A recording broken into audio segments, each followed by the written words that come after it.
फिर आखिर क्यों उन्होंने एक नागिन के ऊपर अपने चरण रख दिए? क्या ये केवल एक भूल थी, या छुपा हुआ था एक ऐसा रहस्य जिससे जुड़ा है बेलपत्र का पवित्र महत्व? इस रहस्यमयी कथा को अंत तक जरूर सुनिए।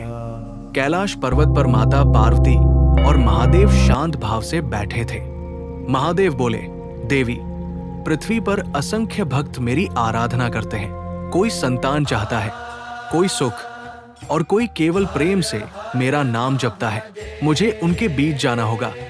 माता पार्वती मुस्कुराई, स्वामी, भक्तों का प्रेम ही आपकी सबसे बड़ी शक्ति है। उन्होंने प्रेम से झोली में भोजन रखा और महादेव पृथ्वी की ओर चल पड़े। मार्ग में एक नागिन पहले से प्रतीक्षा कर रही थी। महादेव के तेज को देखकर वो नतमस्तक हो गई। पृथ्वी पर पहुंचकर महादेव ने भक्तों को आशीर्वाद दिया। चारों ओर गूंज उठा, हर हर महादेव। भक्तों के प्रेम से प्रसन्न होकर महादेव विश्राम करने लगे। तभी वही नागिन धीरे धीरे उनके चरणों के पास आकर बैठ गई। नींद में अनजाने में महादेव का चरण नागिन के ऊपर पड़ गया। जागते ही महादेव बोले, मुझसे भूल हो गई, मुझे क्षमा करो। महादेव ने कहा, मैं तुम्हें वरदान देता हूं, जो चाहो मांग लो।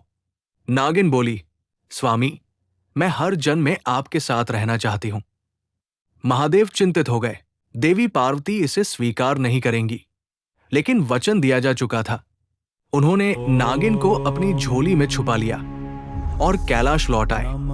जब माता पार्वती ने झोली उठाई, उसमें से सांप बाहर गिर पड़ा।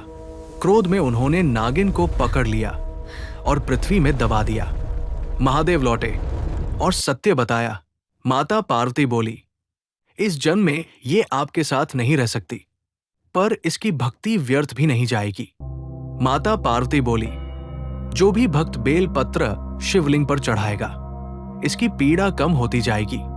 तभी से बेल पत्र केवल पत्ता नहीं, बल्कि पश्चाताप, करुणा और शिव भक्ति का प्रतीक बन गया।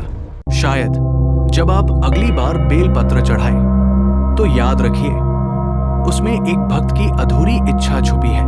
अगर आप भी महादेव पर अटूट विश्वास रखते हैं, तो कमेंट में लिखिए हर हर महादेव। और ऐसी रहस्यमयी कथाओं के लिए भक्ति मंत्रा 22 को सब्सक्राइब जरूर करें।